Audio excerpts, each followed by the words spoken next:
Bom dia. Abrindo nosso segundo colóquio sobre segurança pública e violência.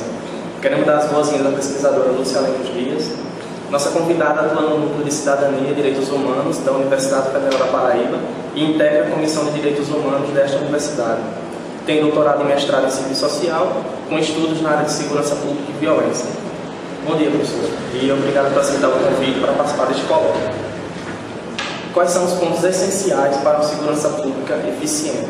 Falar de segurança pública, a gente fala de dentro, né, da segurança, mas também a gente tem que ter um olhar para fora. Né? E falar de segurança pública é falar de um sistema, né? É muito mais de falar especificamente só da nossa segurança. A eficiência de uma segurança vai depender dela própria internamente, mas também, né, dos outros órgãos que acompanham, né, o sistema de segurança pública, nós temos Ministério Público, né, Poder Judiciário, né, Defensoria e, por outro lado, também nós temos o sistema penitenciário. Né? Então, são um conjunto de órgãos que acompanham o sistema de segurança pública. Agora, fora o sistema, nós também temos aí toda uma questão, né, que demanda também em relação à sociedade. Mas, voltando especificamente para a segurança pública, quando nós falamos de segurança pública, nós estamos falando de uma política pública. Né? Essa é a minha primeira afirmativa. E até porque eu diria que tem a ver com o meu olhar, com a minha formação. Como assistente social, a gente trabalha com políticas, né, sociais, políticas públicas. E sempre a minha preocupação em relação à segurança pública era como está se dando, se existe, né, a sistematização, se existe uma política realmente de segurança pública no Brasil. Né? Essa é uma questão. Né? E, por outro lado, né, se você vai para o outro lado, é a questão da violência, né, que, de certa forma, a preocupação, o objeto de intervenção principal que está sendo seria destinado às ações de segurança pública. Em relação à violência, né, que é o objeto, a gente teria que dizer o seguinte: existe o IVIOCA que diz a violência de hoje, né, não é a violência, né, de ontem. Né? Nós estamos lidando com um fenômeno social por demais complexo. Né? Essa é uma questão no contexto atual. Por outro lado, nós temos o vice que diz, né, será que sempre não tivemos violência? Será que o nosso desafio é a violência ou o controle da violência? Né? Nós temos, né, essas duas visões em termos de falar sobre a violência. Agora,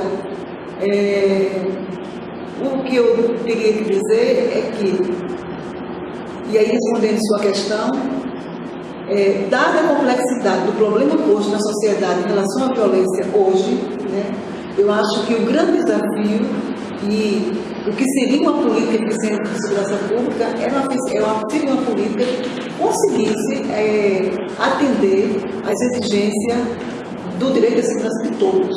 Né? Eu acho que aí seria um grande salto em relação à segurança. E para que a gente alcance uma política de segurança pública que atenda aos interesses de todos, e quando eu digo de todos, né, é de todos distintamente, ricos, pobres, brancos, negros, né, homossexuais, crianças, adolescentes, idosos, né, nesse conjunto, né, de todos. E aí dizer que atenda ao interesse de segurança pública de todos, né, nós estamos falando na possibilidade de construção de uma nova segurança pública, porque certamente a política de segurança pública que nós temos, ela não consegue atender, né, à demanda de segurança pública. A minha visão, quando eu falo esse conjunto de segmentos sociais que nós temos na sociedade hoje, o movimento demandando por segurança, eu me respaldo muito na leitura de direitos humanos, né? Até porque o movimento de defesa dos direitos humanos, não um movimento formal, um movimento que está posto na sociedade, está demandando segurança, né? E autores, por exemplo, como o Bob, quando ele fala dos direitos humanos, ele fala que os direitos humanos passam pelos múltiplos sujeitos de direitos, né? E passam por múltiplas necessidades. Eu acho que a segurança pública está um pouco nessa visão que proposta dos direitos humanos do BOP. Trazer uma política de segurança pública que atenda a todos é um grande desafio para o Estado Democrático de Direito, né? A gente coloca isso, né? Então, uma política de segurança pública que atenda a expectativa do Estado Democrático de Direito, que está formalizado, né? Segundo o formal, teria que corresponder ao problema da violência, né? E que ao mesmo tempo estivesse contemplando essa toda demanda, ou seja, a complexidade do problema da violência, né? De fato, nós temos um problema e desafios a vencer, porque a nossa política de segurança pública, quando a gente fala de segurança pública, a gente tem que olhar um pouco para o passado, do que estava atrás. E o Eduardo Soares e também o Sapori nos chamam a atenção que, para a gente entender a segurança pública no Brasil, a gente tem que fazer um pouco de resgate da nossa história de formação social, né? Como se dá o processo de formação da nossa sociedade, né? E aí a segurança pública, as primeiras ações de segurança que nós temos é para a defesa de territórios, né? Posteriormente a gente vai no passo de defender o patrimônio. E aí esse patrimônio, que é o patrimônio do período do Brasil Colônia, né? O patrimônio são, inclusive, né, os negros, né, que são os escravos. Então, a gente vai vendo que a Comissão de Segurança Pública ela vai sendo constituída como direito de um, de patrimônio, e como outros, como negação de direitos. Porque, em relação aos negros, eles têm totalmente seus direitos, né? Não é um contexto de democracia, mas a leitura que ele pode fazer é que eles não têm direitos, né? São meros objetos. Então, essa constituição de entendimento de segurança pública como negação de direitos, ela vai se construindo ao longo da história. Ela perpassa a ideia de, posteriormente, em classes sociais, né? E aí segurança pública para uns e não para outros, né? Para uns poucos e para muita maioria não existe segurança. Ao contrário, a prática de segurança pública, né, focada essencialmente na repressão, né? Ela tem como olhar ou como foco primordial o que eles vão chamar de classes perigosas. O que são as classes perigosas?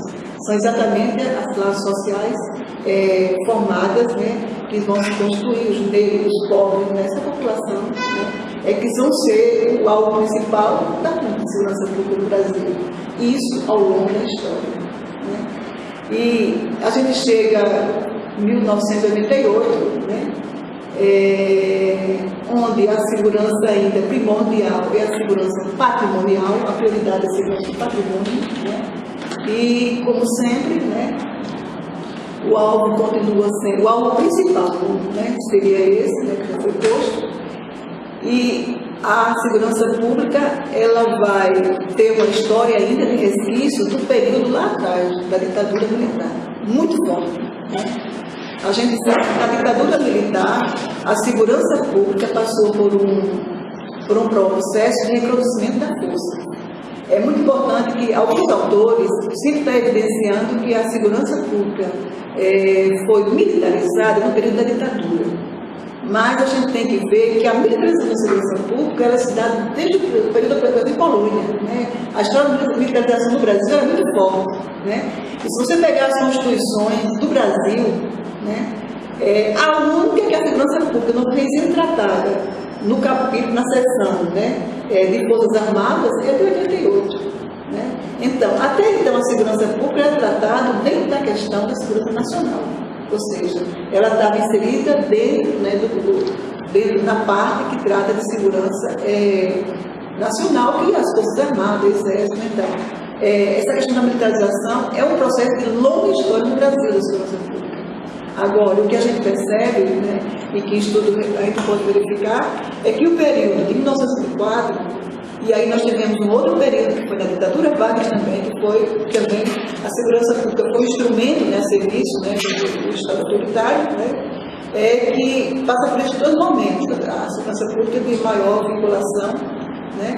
Mas, de certa forma, o reconhecimento da força, no geral, ela vai aparecer mais na sociedade no período da ditadura. Então, a ditadura militar, eu acho que é o momento que a segurança pública passa pelo reconhecimento da força. E aí também por uma maior vinculação, né, com a questão da militarização. Mas essa história militar já vem bem lá de trás. Inclusive, né, já bem antes, né, da Constituição, bem lá atrás, a polícia militar ela já está, né, como força auxiliar do Exército. Então, isso já vem muito lá de trás, antes da ditadura. Né? Só para pontuar essa questão, né? Agora, a partir de 64, a gente tem o quê? A gente tem o reconhecimento da força, a gente tem um Estado mais preparado nesse campo de segurança autoritária, até porque tem toda uma influência da Escola Superior de Guerra. Né? Então, a formação dos profissionais da segurança passa a ser influenciado, tem todo o conteúdo, né, da ideologia de segurança nacional, que é subsidiado pela Escola Superior de Guerra. Então, nesse momento, há uma penetração muito grande, né, nas polícias militares, né, de conteúdos, de táticas, né, de estratégias, né, e de uma cultura do culto mesmo à questão militar. Acho que em 64 tem essa grande influência, né? Eu digo 64, né? Como se a partir de, porque, como eu dizia, até 88, com o Estado Democrático de Direito, a segurança pública permaneceu da forma, né, intacta que ela veio se construindo até então. Ou seja, a Constituição ela não avança na questão de segurança pública. O avanço que ela nos traz é dizer o seguinte: a segurança pública dever do Estado, direito e responsabilidade de todos. Essa é a única frasezinha que acho que nós conquistamos, né, no sentido de avanço com a passagem do Estado autoritário para o Estado Democrático de Direito em relação à segurança pública. Né? Agora, essa frasezinha tem possibilitado muito barulho, muita zoada, sim, tem possibilitado, né, do lado da sociedade, das entidades da sociedade civil, né, tem provocado assim, muitos questionamentos. Né? E é exatamente nessa perspectiva que tem sido debatida, inclusive, possibilidades, né, de novas formas de segurança pública, de trazer a sociedade como partícipe da política, né, porque não se constrói no Brasil um grande desafio também em relação a essa política, na perspectiva, né, que se chama de eficientes, né, ao problema que está posto, trazer a sociedade a participar da segurança pública. Esse é o grande desafio. Né? A gente não constrói uma política pública, né, se a gente não conseguir envolver a sociedade. Os grandes avanços que nós conquistamos nas demais áreas sociais, saúde, educação, né, foi exatamente a partir da criação dos mecanismos de participação constitucionais, né, os conselhos. Né. Eu acho que os conselhos foram grandes fóruns, né, de debate, né, de trazer a sociedade a discutir, né, e a falar, né, do problema da segurança, do problema da política, de onde está existindo, né? Porque uma coisa é quem está fora, outra coisa é quem está dentro. Então, eu acho que a segurança pública também deve passar por um processo desse, né? De ter mecanismos, de ter espaço e que a sociedade possa participar da construção. Né? Essa eu acho que é a grande questão. Uma outra questão é que nós precisamos definir qual a segurança que nós queremos, né? Porque até hoje nós não temos essa clara definição. Qual a segurança, né, que a gente quer para o Brasil? Né? Porque existe um movimento na sociedade hoje, né, que não está muito claro, muito posto, mas a gente pode identificar que há um movimento, a grosso modo, e quem coloca isso da gente é o principal Mesquita, que existe um movimento no sentido de mudança da segurança pública. Existe um movimento de mudar a segurança pública no sentido de que haja o reconhecimento da força, né? E a gente tem segmento da sociedade que acompanha esse movimento. Esse movimento ele aparece, né, na questão como se diz, como se permitisse o uso da força, fosse permitido o uso da força sem limites. Esse movimento é contra os direitos humanos, porque os direitos humanos estão criticando, né, o uso abusivo da força. Esse movimento está querendo que haja aumento, né, das penas, né. Existe um movimento nesse sentido de mais penas, de mais punição, né. E, por outro lado, existe um movimento, né, que a gente diz que ele está muito próximo dos direitos humanos. E essa é uma questão, inclusive, muitas vezes, né, mas é um movimento que está dizendo que o problema da segurança pública não se resolve só com o reduzimento da força, só aumentando as penas, né. O problema da violência, ele tem outras perspectivas. E uma das questões que está posta dentro dessa são duas formas de segurança pública. É segurança pública qualificada e segurança pública preventiva. Então, vamos pensar a segurança pública tendo como eixo de atuação a prevenção e a repressão qualificada. Esse tema da repressão, ele é muito, às vezes ele é muito caro, e às vezes há algumas resistências. E há um autor até que faz uma crítica sobre isso, sobre a questão em relação à esquerda, né? A esquerda foi vítima, né, da segurança pública e, de certa forma, ela, como se dizer assim, ela fechou os olhos para a segurança pública como se fosse algo indesejável, né? Mas está mais do que provado que, e aí Eduardo Soares diz, que um Estado democrático de direito, uma sociedade democrática, em qualquer situação, nós precisamos sim, né, defender as que haja de segurança pública e que a gente também a repressão, né?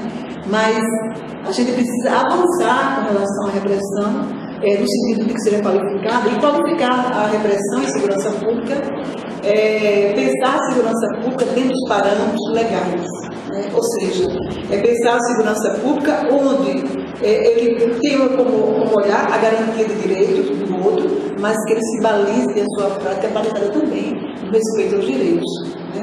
Porque a grande questão da ação repressiva é que ela tem priorizado ações muitas vezes de forma violenta, né, inadequada e muitas vezes desrespeitando a própria legislação, né?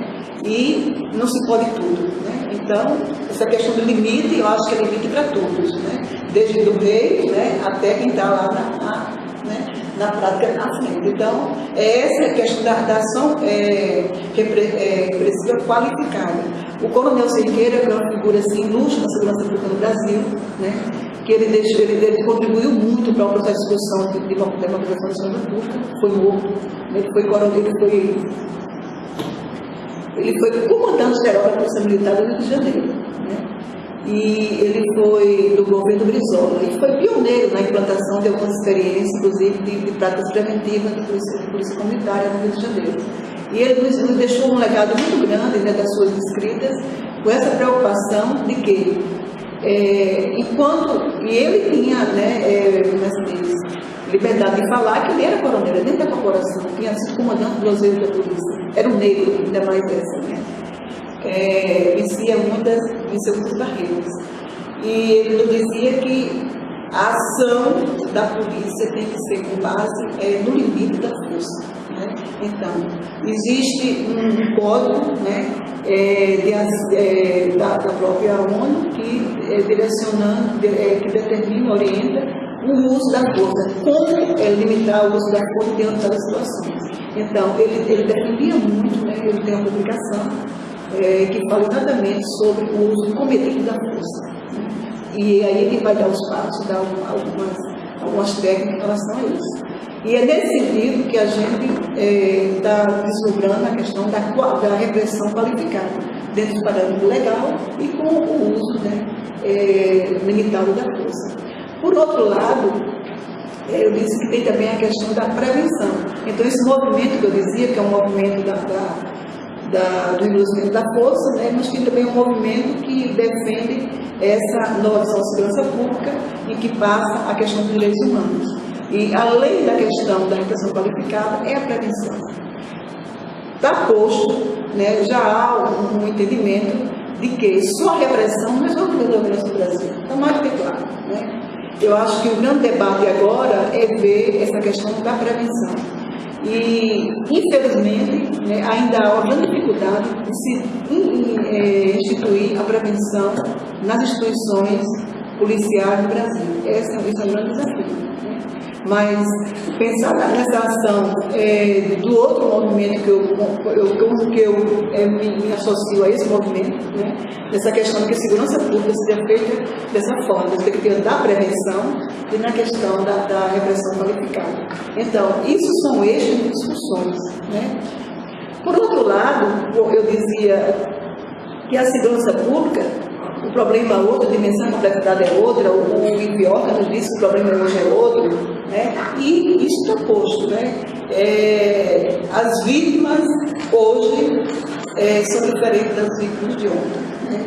Os atores também se multiplicam, né? As vítimas aumentam, né? Nós temos essa questão de que, quando a gente fala de violência, a gente está falando de violências, e aí violências múltiplas, né? Inclusive violências que às vezes nem são ainda tipificadas como crime, né? Mas quando se fala da repressão, o alvo único são as violências criminalizadas, né? E as violências não criminalizadas não passariam por aí. E exatamente essas violências não criminalizadas que seriam exatamente o campo de atuação da prevenção e segurança pública. Bom, eu não sei, eu só queria dizer mais uma coisa, o seguinte: a questão da segurança pública, ou do problema da violência no Brasil, hoje, né, tem crescido não só as formas da violência, os atores da violência, mas também os campos sociais da violência. E a gente sabe que o que não era violência ontem, hoje é violência, né? Por exemplo, a questão da violência doméstica, a questão da violência sexual contra a mulher, né? Até certo momento não era violência, era considerado dentro do campo familiar como uma prática, né? Que o Estado fechava os olhos, né? A violência contra criança e adolescente, na questão da educação dos pais, né? Então, tem alguns pontos que a gente vê que vai crescendo a demanda, né, em termos de ação, né, do Estado em relação à segurança pública, né? Há todo esse crescimento, né? E como eu disse inicialmente, né, o que está posto no movimento da sociedade são os múltiplos sujeitos de direitos que estão dependendo de plano de segurança. Quanto a isso, para dizer assim, existe alguma proposta, alguma luz nesse caminho? Olha, eu diria o seguinte, que até o ano 2000 nós não tínhamos nenhum documento que nos inspirasse, né, em relação à segurança pública. Mas a partir de 1987 começou um movimento, inclusive das greves das polícias do Brasil, né? Foi um movimento de greve de polícia do Brasil, né, pela questão salarial, e esse momento de greve chamou a atenção da sociedade. Por outro lado, adiante, né, vai ser discutida, a partir de então, vai ser discutida, em 1998, o Ministério da Justiça convocado a começar a discutir possibilidade de mudança da segurança pública. E aí saiu um documento, inclusive houve discursos, debates, discussões na Câmara Federal, né, no Congresso, e com essas audiências subsidiárias, a construção de um documento de proposta de mudança da segurança pública. E toda essa discussão ela vai se dar exatamente a partir das greves de 97. Isso em 1998, isso nós estamos no governo FHC, né? 1998 sai o documento de proposta de mudanças, e até o ano 2000 não houve nada, né, de novo em relação à segurança pública, continuou tudo do mesmo. As greves acabaram, acalmou a questão dos problemas das polícias, e o problema da violência vem aumentando, está aumentando a partir de 1980, acho que é isso.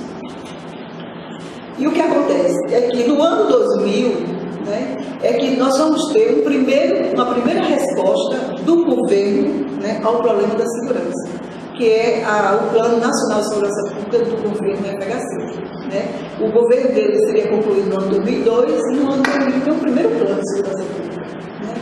Esse é um plano que teve a temporalidade de 2 anos. 2 anos. Né? E eu acho que vai coincidir no momento, né, que começa também a avançar alguns estudos na área de segurança pública. Né?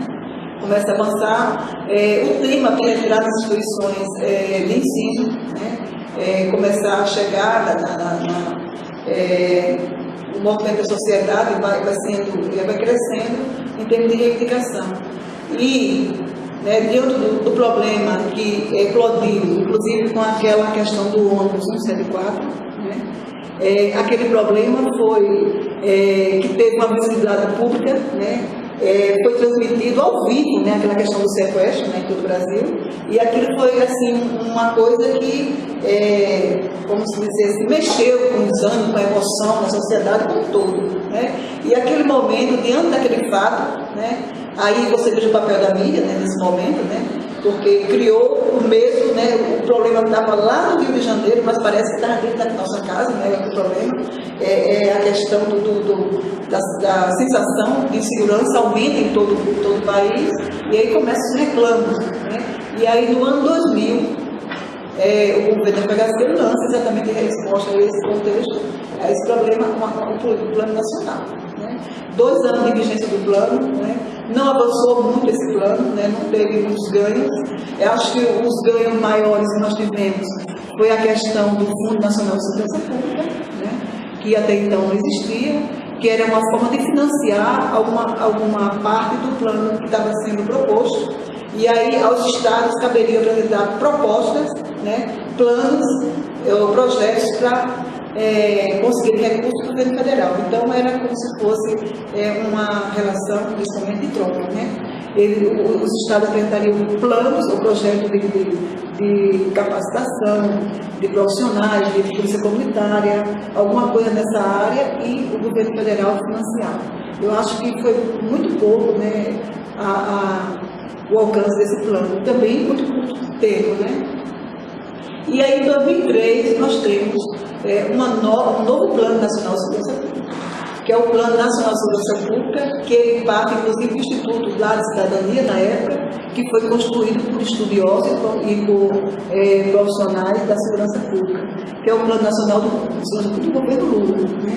E esse plano traz uma proposta que seria, na minha opinião, se ele tivesse levado, né, a cabo, seria uma proposta de mudança realmente da segurança pública, que era uma proposta do Sistema Único de Segurança Pública. Assim como nós temos o Sistema Único, né, o SUAS, de assistência social, nós temos o Sistema Único de Saúde, nós temos também, que vivemos desse projeto, uma proposta de criação do Sistema Único de Segurança Pública. Por que o Sistema Único de Segurança Pública? Porque um dos grandes problemas que é posto no Brasil, né, é a fragmentação da atuação de suas polícias. E se não basta essa fragmentação, o outro grande problema é que existe um desentendimento, né, como se existisse uma disputa de poder entre as polícias. Né? Não só a atua fragmentada, mas elas vivem muitas vezes confrontando o poder. Nós tivemos a experiência em 1998, quando aqui, na época da Comissão de Direitos Humanos, realizamos o primeiro curso de Direitos Humanos aqui que nós realizamos pela Universidade para as polícias foi em 1992. Né? 92 foi o primeiro curso que nós realizamos para delegados Polícia Civil. Em 99, nesse mesmo ano, começamos um curso para os oficiais da Polícia Militar. Então, mas em 98 nós tivemos a primeira experiência de juntar na mesma sala aluno da Polícia Civil e aluno da Polícia Militar. Né? Então nós percebemos como realmente há um confronto, há uma disputa entre eles naquele momento, e para a gente conseguir desenvolver a atividade pedagógica, nós temos que vencer esses primeiros conflitos, né, entre eles, até que pudesse acalmar os ânimos, para poder começar as atividades. Então, isso para dizer que há sim uma fragmentação, né, sobretudo nesse contexto de 2013 muito forte ainda, né, hoje ainda existe, mas 2013 era muito mais forte, e a preocupação do SUSP era exatamente isso, a integração das polícias no primeiro momento. Né? Era integrar as instituições policiais, que elas atuassem integradas. Esse era um ponto essencial. Né? E outra questão do SUSP, né, que está posto no plano, é que o princípio fundamental da segurança pública seria os direitos humanos. Né? Seria os direitos humanos tanto na sua prática, balizada pelos direitos humanos, mas também o objetivo é garantir os direitos humanos. E o foco da segurança pública é esse, é a efetivação de direitos, né? Quer dizer, dentro da proposta do SUS. Né? E aí, outra coisa interessante que eu dizia, que seria uma proposta revolucionária, que ele traz todo o diagnóstico, apresenta todos os problemas que existem na segurança pública. Esse plano é muito consistente, de qualidade. Ele apresenta todo o diagnóstico dos problemas da segurança pública, de vários temas, né? Eles são trabalhados, né, nesse plano, no diagnóstico. E, por fim, ele traz proposta de mudanças para as polícias, né? E para as instituições policiais, seja sob a ótica administrativa e mudanças sobre a ótica constitucional. Né? Então, por outro lado, quando chega no campo da implementação dos programas, o plano propõe que haja, né, a repressão qualificada. Essa é uma categoria trazida de Eduardo Soares, que é um grande estudioso da segurança pública, e ele participou da construção desse plano. Né?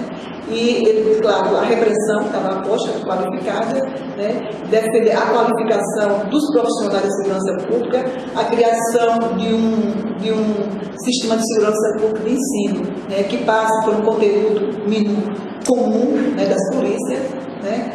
Que haja esse conteúdo comum, mas também né? Que haja uma proposta e aí surge a Matriz Nacional de Segurança Pública, né?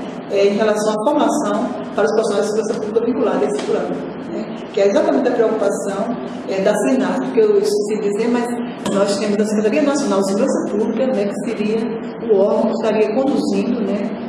Coordenando quer dizer, a existência ou a vigência, a implantação desse plano. Bom, e dentro desse plano tem uma coisa também que eu considero muito interessante, né, nessa perspectiva de ser eficiente na segurança pública, defesa da segurança pública, que é a proposta de programas de prevenção direcionadas ao público vulnerável. Ou seja, aquele público que eu falava inicialmente, que demanda segurança pública, que são sujeitos de direitos, né, que têm ficado fora da proposta de segurança pública, que ela tem feito, os negros, né, os homossexuais, as mulheres, as crianças, os idosos.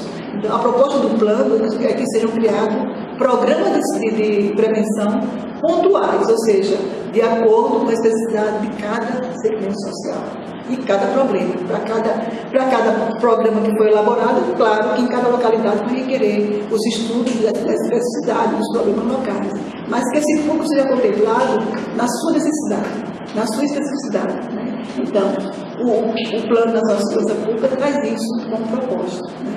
Então, e aí a gente pergunta, esse plano, onde ficou? Né? Ele é muito rico, tem várias questões nesse plano, né, que a gente poderia falar, mas para simplificar eu perguntaria onde ficou esse plano. Né?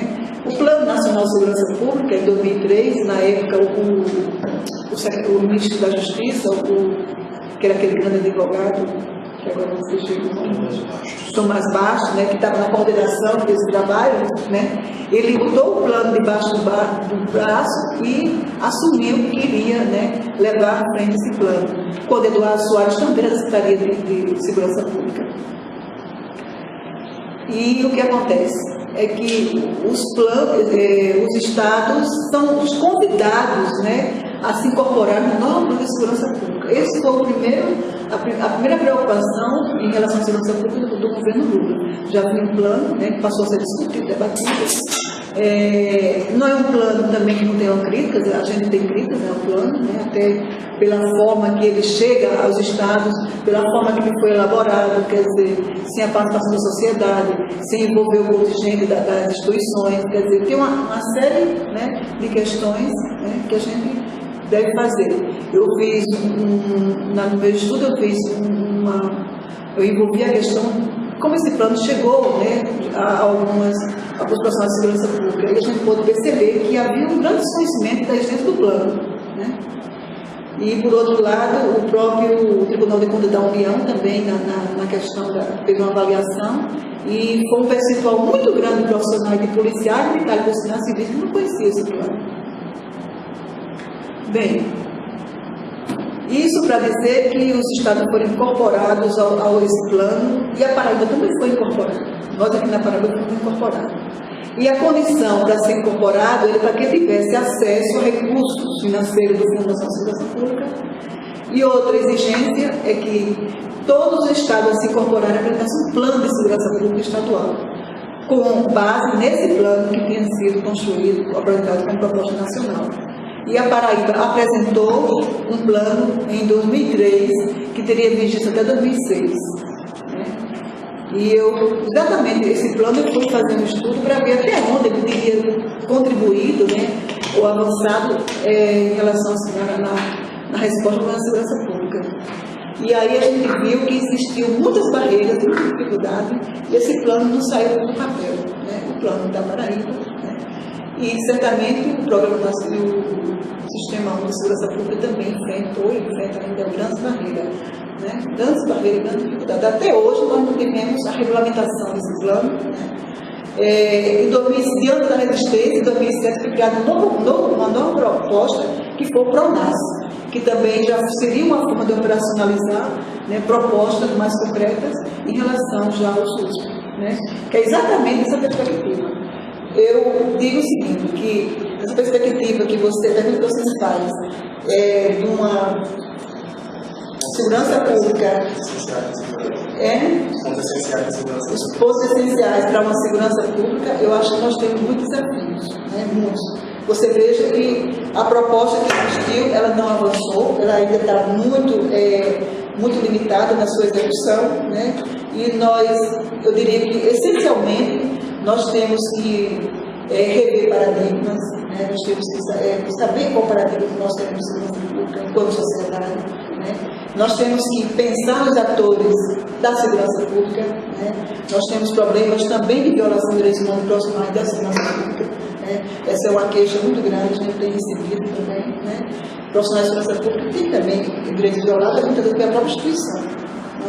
Nós temos problemas em relação grande, e aí eu acho que é uma discussão que tem que ser feita, de debater com a sociedade, ampliar e difundir, debater o problema da segurança pública, que a gente não tem difundido essa discussão.